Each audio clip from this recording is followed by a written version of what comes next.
because I thought we were doing some really good things, but then we got that takeaway, had a takeaway negated by an offside. Yeah, pleased with Shedeur, pleased with the offense. Again, yeah, honestly, I'm pleased with the way Shedeur played. I'm pleased with the way the offense operated tonight. I can't imagine there's many people that think Dillon Gabriel's a better quarterback than Shedeur. The NFL has been shocked after Kevin Stefanski finally admitted what fans have screamed all along. Starting Dillon Gabriel was a flat-out mistake.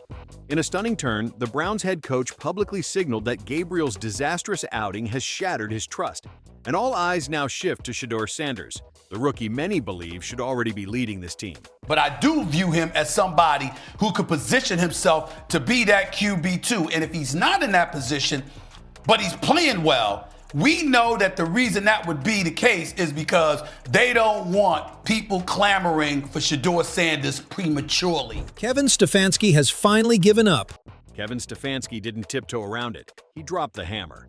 2 giveaways completely changed the game. His words, not mine. The Browns were cooking early, actually looking like they had momentum for once. And then Gabriel handed it right back. One turnover, then another, and to top it off, a defensive takeaway that should have saved them was wiped out by an offside so sloppy it made fans want to tear their hair out. When it comes to being a supercomputer, he was only second to Skynet in the Terminator series. He is now capable of sending Terminators backwards and forward through time, waging a war with the Shedeur Sanders fans. This wasn't coach speak. This was Stefanski snapping.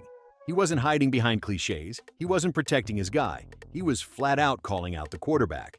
And let's be real, when your head coach goes public and says turnovers destroyed everything, that's not frustration. That's an indictment. That's Stefanski admitting his quarterback is the problem. When I watched it, I thought he is better than some people are saying coming out of camp, but he's not as good as Shedeur Sanders. To me, nothing of that performance to me said this is the guy who should be stealing first-team reps while Shedeur is fourth. If anything, I got the impression it should have been opposite. Shedeur should be getting first-team reps, and Gabriel should be the fourth string. Here's the part that makes Stefanski's words sting even more, because everyone at camp already knew Dillon Gabriel wasn't outplaying Shedeur Sanders. Not in rookie minicamp, not when the vets showed up, not even when the lights came on in preseason. Shedeur was sharper, cleaner, and more composed every single time. Good. He looks really good. Yes. He looks better. And we got Zach that say Dillon Gabriel ain't even an NFL quarterback. That's true. So how is it that this man can't get a rep with the ones, but that non-NFL 100%. quarterback can? But instead of rewarding that, Stefanski froze him out. No first-team reps, no real shot to prove himself, just excuse after excuse about developing everybody. Please. That wasn't development. That was damage control. Because deep down, they knew the second Shedeur touched that field with the starters, the entire city would be screaming for him to take over. And after his electric preseason debut, when the fans were buzzing about Sanders, what did Stefanski do? Doubled down. Buried him even further. It wasn't about preparation. It was about protecting a bad decision. As Shedeur settled in and he was going 2s on 2s, 3s on 3s, you saw his play ascend. He got better as the game went on, and he settled in and got comfortable. And I thought Dillon kind of got worse as the game went on and got off of the script. And then came the game that exposed it all. Dillon Gabriel wasn't just shaky. He was a disaster. No touchdowns, no explosive throws, just drive after drive wasted, even with the full support of the first-team unit.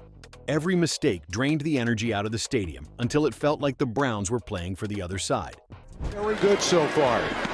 And this one is picked off and going back the other way. The Eagles, Andrew Makuba. A pick six the other way. The low light?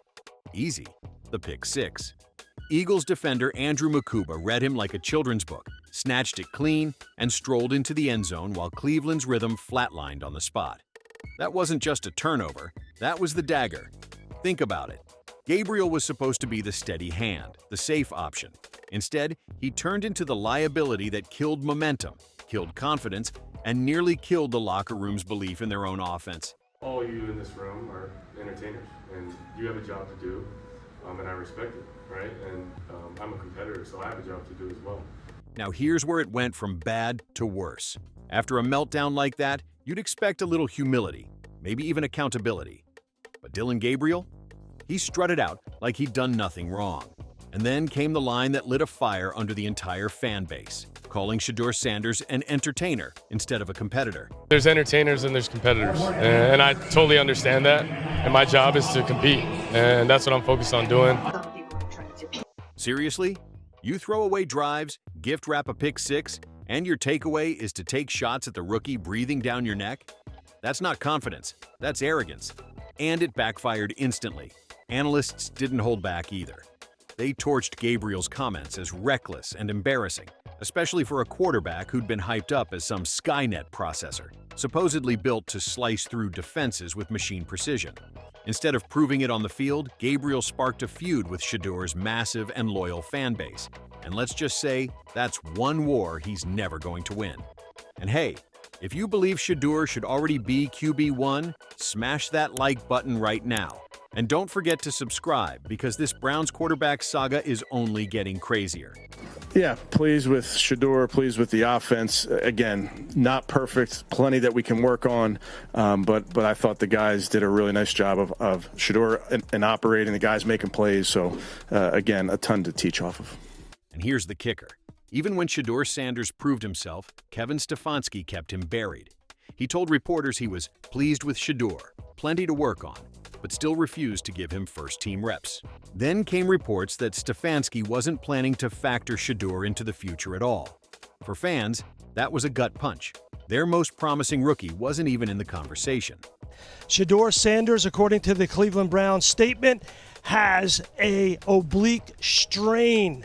He suffered that in warm-ups this morning here at the joint practices with the Philadelphia Eagles. The exact statement says, quote, Stephen A. Smith called it out directly. He said the sudden oblique injury was nothing but a smokescreen, a convenient cover to sideline Shedeur just as roster decisions were being made. The timing wasn't coincidence. It was calculated.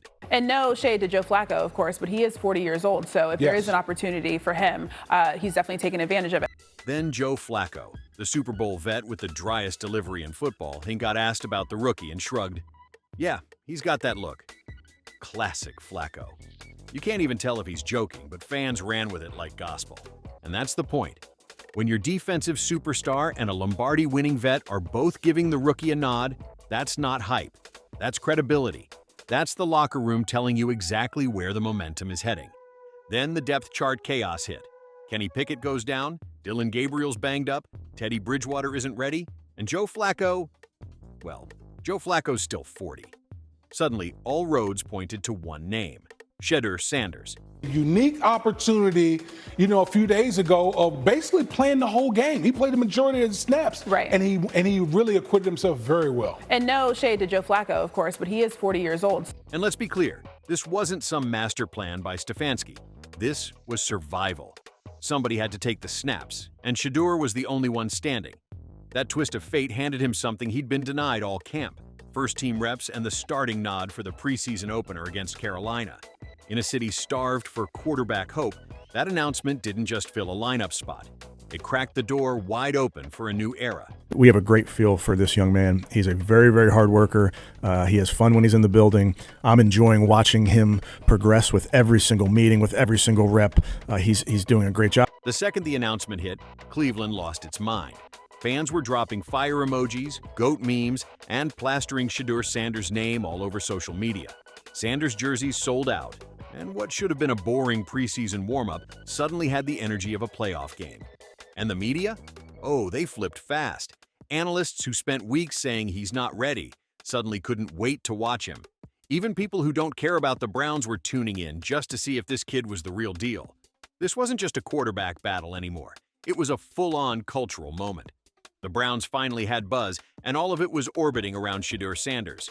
And balled out again, playing 45 or more snaps like he did in the first game, and putting up similar, if not better numbers, I think that would have boded very, very well for him.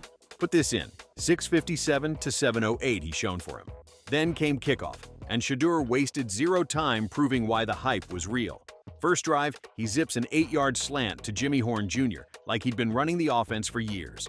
Next play, a laser 15 yards down the sideline to Amari Cooper, right on the money. Carolina tried to rattle him with a disguised blitz on third down, but Shedeur didn't flinch.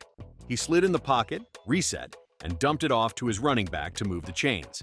Calm, composed, in total control. Every throw, every read, every snap screamed the same thing. He belonged. This wasn't a rookie trying to survive. This was a quarterback taking command of the moment. And here's the problem for Kevin Stefanski. Shedeur's rise doesn't just excite the fans, it exposes the coach. I think warming up, and I felt it throughout individuals who took a look at it. If it's a right guard, you can play through that. When it's a quarterback, you kind of need that muscle to throw. So unfortunately, going to put him down for a little bit here. We'll treat. For weeks, he buried Sanders, handed reps to Gabriel, and even leaned on that so-called injury story. Now the rookie steps in, delivers instantly, and makes it obvious who should have been playing all along.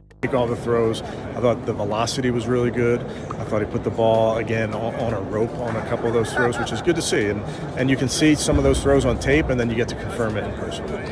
Moves well. I mean, you just put on the tape. He runs away from people. He's scored touchdowns down in the low red where he can use his movement skills. That's not just a quarterback controversy. That's a coaching credibility crisis. Because every time Shedeur shines, the spotlight shifts back to Stefanski's mistake. And in Cleveland, where fans are starved for a real quarterback, that's the one mistake you can't afford to make. So here's the real question. Do you believe Stefanski has finally learned his lesson and will hand Shedeur the job? Or is he going to cling to his mistake until the Browns' season slips away? Drop your thoughts below, because this decision might define Cleveland's future.